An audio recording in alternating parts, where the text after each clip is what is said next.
আসসালামু আলাইকুম। এখন দেখবেন সংবাদ শিরোনাম। সংসদে রাষ্ট্রপতির ভাষণের সময় বিরোধী দলের ওয়াকআউট অসংসদীয় আচরণ বলছেন বিশ্লেষকরা। বিএনপির রাজনৈতিক সিদ্ধান্তে কাটছাঁট হতে পারে অন্তর্বর্তী সরকারের অধ্যাদেশ।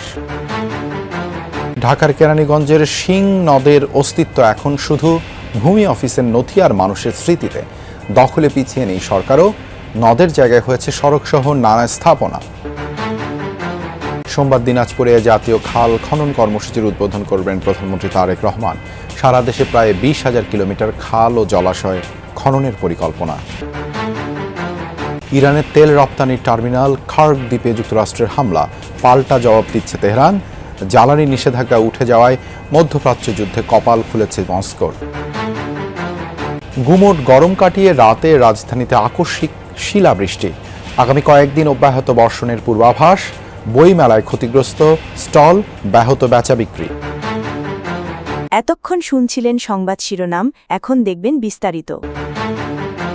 সংসদীয় বিধি অনুযায়ী বিরোধী দল ওয়াকআউট করতেই পারে, তবে রাষ্ট্রপতির ভাষণ ইস্যুতে ত্রয়োদশ সংসদের প্রথম অধিবেশনের প্রথম দিনে যা হয়েছে তা অসংসদীয় বলছেন রাজনৈতিক বিশ্লেষকরা।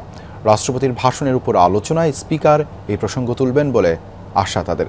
রাষ্ট্রপতির ভাষণের বিরোধিতাকে স্ববিরোধীও বলছেন বিশ্লেষকরা। 24-এর গণ-অভ্যুত্থানের মুখে আওয়ামী লীগের ক্ষমতাচ্যুতির পর দলটির মনোনীত রাষ্ট্রপতি মোহাম্মদ শাহাবুদ্দিনের কাছেই শপথ নেন অন্তর্বর্তীকালীন সরকার, যেই সরকারে ছিলেন বর্তমান বিরোধী দলের চিফ হুইপও। এরপর দু একবার রাষ্ট্রপতির অপসারণের দাবি উঠলেও অন্তর্বর্তীকালীন সরকারের 1.5 বছরেও শপথে বহাল থাকেন মোহাম্মদ শাহাবুদ্দিন। তবে বিএনপির নেতৃত্বে নতুন সরকার গঠিত হলে আবারও রাষ্ট্রপতির অপসারণ ইস্যুটি সামনে আনে জামায়াত জোট। বৃহস্পতিবার ত্রয়োদশ সংসদের প্রথম অধিবেশনেই এ নিয়ে তৈরি হয় উত্তেজনা।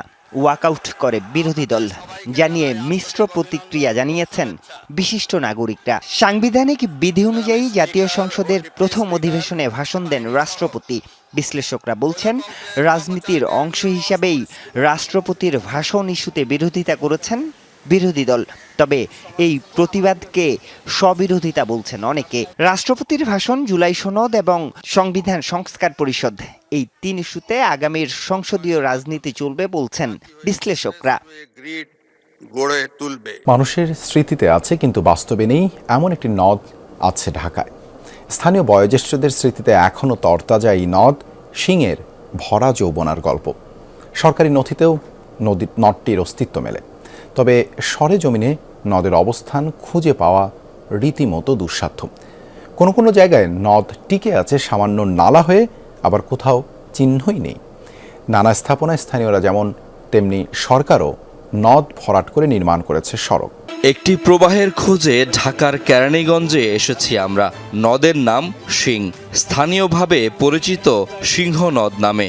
নদীটা বড় আছিল, আর ঢেউটা দিয়ে উঠতো, পানি ডাকে এই সিংহর মতনই ডাক আছিল, এই কারণে এটার নাম হয়েছে সিংহ নদী।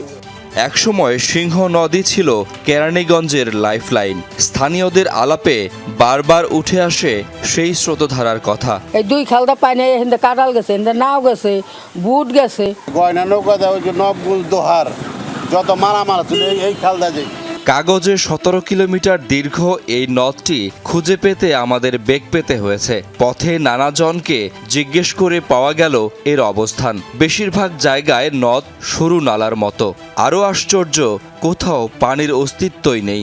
নদীটা বাঁচবে, ঠিক আছে, জনগণ বাঁচবো, কৃষক বাঁচবো। মাটি কেটে কেটে পড়ছে। শিং নদের সীমানা বুঝতে 17 কিলোমিটার ঘুরে দেখি আমরা। সরেজমিনে অনেক খুঁজেও অনেক জায়গাতেই শিং নদের কোনো অস্তিত্ব পাইনি আমরা, তাই সরকারি নথি খুঁজতে চাই। দেশজুড়ে নদী, নালা, খাল ও জলাশয় খনন এবং পুনঃখনন কর্মসূচি শুরু করতে যাচ্ছেন প্রধানমন্ত্রী তারেক রহমান। আগামী 16 মার্চ দিনাজপুরের কাহারোল উপজেলায় জাতীয় খাল খনন কর্মসূচির উদ্বোধন করবেন তিনি।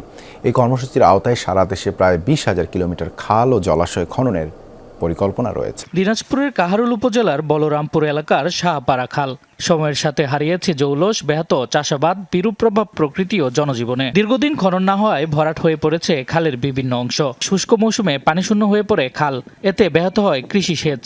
অন্যদিকে পানির প্রবাহ না থাকায় বর্ষাকালে খালের আশপাশে দেখা দেয় জলাবদ্ধতা। অবশেষে নিরসন হতে যাচ্ছে সমস্যার। দীর্ঘ প্রায় 12 কিলোমিটার খালটি পূর্ণ খনন ও স্লুইস গেট নির্মাণ করবে পানি সম্পদ মন্ত্রণালয়। আগামী 16 মার্চ এর উদ্বোধন করবেন প্রধানমন্ত্রী তারেক রহমান। প্রধানমন্ত্রীর আগমন, সেই সাথে খাল খননের খবরে উচ্ছ্বসিত স্থানীয়রা। ফলে কৃষকেরা অর্থনৈতিকভাবে লাভবান হয়ে স্বাবলম্বী হওয়ার স্বপ্ন দেখছেন। ওয়ার্ল্ড ব্যাংকের climate smart agriculture and water management প্রকল্পের আওতায় পূর্ণ খনন করা হবে শাহপাড়া খাল। এরই মধ্যে শাহপাড়া খাল পরিদর্শন করেছেন পানি সম্পদ মন্ত্রী, প্রতিমন্ত্রী ও সমাজ কল্যাণ মন্ত্রী। স্পটে এসে উনি এখানে ওনার কর্মসূচি করার দায় উদ্বোধন খাল খনন কর্মসূচির পরবর্তীতে একটি সমাবেশ, স্বাভাবিকভাবেই যে স্বতঃস্ফূর্ত সমাবেশ হবে, সেখানে হয়তো ওনাদের উদ্দেশ্যে বক্তব্য রাখবেন। ইরানের তেল সরবরাহের জন্য অত্যন্ত গুরুত্বপূর্ণ খার্ক দ্বীপের সামরিক স্থাপনায় হামলা চালিয়েছে যুক্তরাষ্ট্র।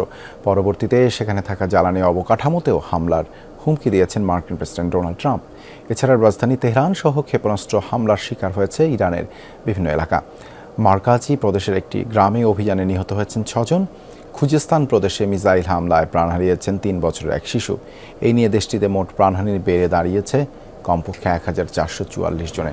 আহত 18,500-এরও বেশি মানুষ। থেমে নেই ইরানের পাল্টা হামলাও। ইসরায়েলের রাজধানী তেল আবিব সহ বিভিন্ন স্থানে ছোঁড়া হচ্ছে একের পর এক মিসাইল। কাতার, বাহরাইন ছাড়াও উপসাগরীয় অঞ্চলের কয়েকটি দেশে চলছে ইরানের ক্ষেপণাস্ত্র ও ড্রোন হামলা। ইরানের নতুন সর্বোচ্চ নেতা মুস্তাবা খামেনি ও নিরাপত্তা কাউন্সিলের উপদেষ্টা আলী লারিজানির বিষয়ে তথ্য দিলে $1 কোটি পুরস্কারের ঘোষণা করেছে ট্রাম্প প্রশাসন। সামাজিক মাধ্যম এক্সে এই ঘোষণা দিয়ে মার্কিন পররাষ্ট্র মন্ত্রণালয় জানানো হয়, তাদের বিষয়ে নির্ভুল তথ্য দিতে পারলে আর্থিক পুরস্কারের পাশাপাশি যুক্তরাষ্ট্রে পুনর্বাসনের সুযোগ পাবেন তথ্যদাতারা। মুস্তাবা খামেনি আর লারিজানির ছাড়াও ইসমাইল খতিব, আলী আসগার হেজাজি, মেজর জেনারেল ইয়াহিয়া রহিম সাফাভি ও ব্রিগেডিয়ার জেনারেল ইস্কান্দার মোমেনিস সহ ইরানের বেশ কয়েকজন শীর্ষ নেতার বিষয়ে তথ্য চাওয়া হয়েছে ওই বিবৃতিতে।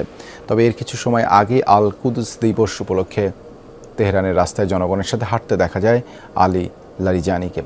সামাজিক মাধ্যমে নিজের অংশগ্রহণের ছবিও পোস্ট করেন তিনি। রাজধানী সহ আশেপাশের বিভিন্ন এলাকায় মাঝারি বৃষ্টি সহ শিলাবৃষ্টি হয়েছে গতকাল। দিনের হালকা গরমের পর এক পশলা বৃষ্টিতে চারপাশে নেমে আসে স্বস্তিদায়ক শীতল আবহ। শুক্রবার রাত 8:45-টার দিকে হওয়া বৃষ্টির পর সড়কে থাকা নগরবাসীদের মাঝে স্বস্তি দেখা গেছে। তারা বলেন, ইফতারের পর হালকা গরম আবহাওয়ার মধ্যে বৃষ্টি হয় বেশ ভালো লাগছে। বৃষ্টি ভোগান্তির না হয়ে সবার জন্য স্বস্তির হয়েছে। তবে হঠাৎ বৃষ্টিতে ভোগান্তিতে পড়তে হয়েছে শপিংয়ে বের হওয়া নগরবাসীকে। বৃষ্টির কোনো প্রস্তুতি ছাড়া ছুটির দিনে বের হওয়ায় অনেকেই ভিজে যান। এদিকে আবহাওয়া অফিস বলছে, মৌসুমের স্বাভাবিক লঘুচাপ দক্ষিণ বঙ্গোপসাগরে অবস্থান করছে।